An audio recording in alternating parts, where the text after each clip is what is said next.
नमस्कार मित्रांनो. आज बैलगाडी क्षेत्रातला एक काळा दिवस म्हणावा लागेल. बैलगाडी क्षेत्रातला देव मोठा लक्ष आज आपल्यात नाही राहिला. जवळपास 2 महिने झालं लक्ष आजारी होता आणि असंख्य फॅन्स त्याला लक्षाला वाटेगावमध्ये भेटून गेलेले. परंतु रात्री मोठा लक्षाला देवाज्ञा झाली. मोठा लक्षाबद्दल बोलायचं तेवढं कमीच आहे, कारण त्याची जागा कोणच घेऊ शकत नाही आणि त्याचे रेकॉर्ड्स कोणच मोडू शकत नाही. मोठ्या लक्षाची एक आठवण समोर येते. त्यावेळेस आजारी असताना त्याला भेटायला गेलेलो वाटेगाव मध्ये आणि दादाराव बीट घेऊन आलेले, त्याला खायला कट करून बीट आणलेलं. आणि माझी मनापासून इच्छा झाली त्यावेळेस की मला लक्षाला चारायचे स्वतःच्या हातानं. आणि त्यावेळेस अक्षरशः मन भरून आलेलं. मोठ्या लक्षाच्या फॅन्सला हीच विनंती आहे की सकाळी लवकर अंत्यविधीचा कार्यक्रम घेतला जाणार आहे, तर आपण तिथे उपस्थितीत राहू. आपण चाललोय आता वाटेगावला. तुषारदादा पण आहे. तुषारदादा काय सांगले? एक आठवण सांगायची झाली तर आत्ताची ताजी आजारी असताना मी त्याला भेटायला गेलो होतो आणि भेटून आल्यानंतर त्याला जीवन गौरव पुरस्कार जाहीर करण्यात आला आणि त्यानंतर तो प्रदान करण्यात आला. त्यावेळेस त्या क्षणाचे आम्ही साक्षीदार आहोत. त्याच्या निर्विवाद वर्चस्वाचा तो बहुमान होता, त्याचा बहुमान आहे.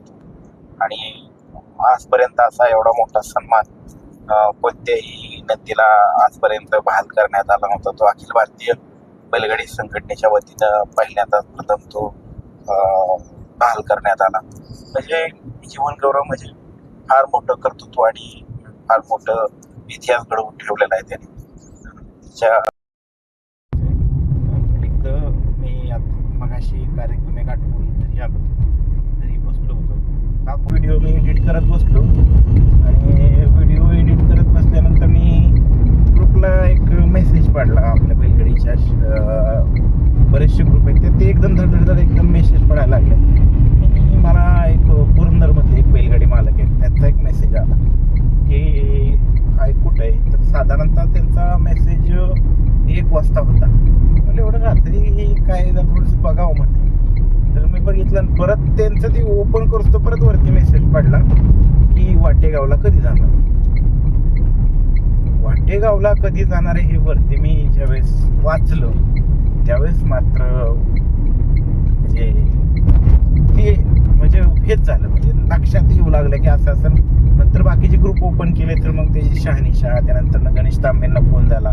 गणेश तांबे पण वडूस गावात आलेले होते.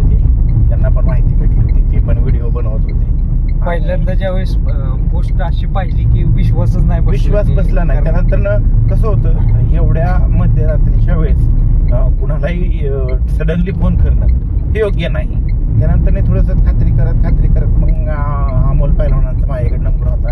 थोडासा हात थरथरच कापत होता आणि बोलण्यामध्ये पण एवढंही नव्हतं, कारण की अशा वेळेस फोन करणं योग्य नाही.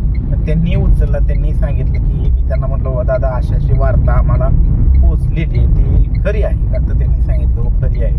आणि असं सकाळी लवकरच आम्ही 7 वाजल्यानंतर लगेच त्यांचं मोठ्या लक्षाचं अंत्यविधी करणार आहे. तर का तर म्हणजे आता मुंबईतले जे शेट आहेत ते निघाले ते यायला, ते आले की दर्शन झाले की लगेच करणार आहे. आणि मी येतोपर्यंत तिथपर्यंत म्हटलं येतो त्या वेळेपर्यंत. म्हणजे ते जो पिरियड होता की काहीतरी चाहूल लागण्यासारख्या गोष्टी असतात. फार वाईट वाटलं. बसलो होतो मी शांत. त्याचा जरा विचार केला की मी ज्यावेळेस पण बाहेर पडतो, माझं ट्रॅव्हलिंग जे असतं, ट्रॅव्हलिंग माझं किलोमीटरच्या नुसार मी म्हणजे किती किलोमीटर आहे आणि त्याला किती वेळ लागेल. त्यानंतर मी तो जो पल्ला आहे त्या पल्ल्यामध्ये काय काय अडचणीत, कुठं कामं चालू आहेत का, लेटेस्ट मधली किंवा काय. आता कराडा भागामध्ये काम चालू आहे, पण आता मध्यरात्री काय एवढं ट्रॅफिक नसतं. तरी सुद्धा मी लोकेशनवरती डायरेक्ट रूट चेक केला तर थोडंसं डिले दिसलं. मग की बाबा आपण 1ला निघालो तर ह्या वाजेपर्यंत पोहोचू शकतो. मग तुला फोन केला. बाकीचे 1-2 जण होते, त्यांना फोन केला. तर साधारणतः मी ठरवलं की 2 वाजता 1:15-2लाच निघालो घरातनं बाहेर. आणि बरोबर 2 वाजता गॅस भरला पंपावरती. पंपातले कर्मचारी थोडे झाले, त्यांना उठवलं, त्यांनी गॅस हे केला आणि तिथनं व्हिडिओ केला. आणि तिथं आलो 3 वाजता सातारमध्ये आलो. सातारमध्ये आल्यानंतर मग तुझ्याशी हे झालं ना. आता आपण चाललोय, आता आपण मला वाटतंय उंबरजच्या पुढे आहे ना. उंबरज 4:15 वाजलेत उंबरजच्या पुढे. आणि आता रस्ता वर्दळ आहे रस्त्याला, सगळे मोठ्या गाड्या. फॅन्सला एवढी विनंती राहील की दुःखद घटना घडली खरी. काळा दिवस आहे शर्यत क्षेत्रासाठी हा. त्याच्यासारखा कोणी होऊ शकत नाही. लक्षासारखं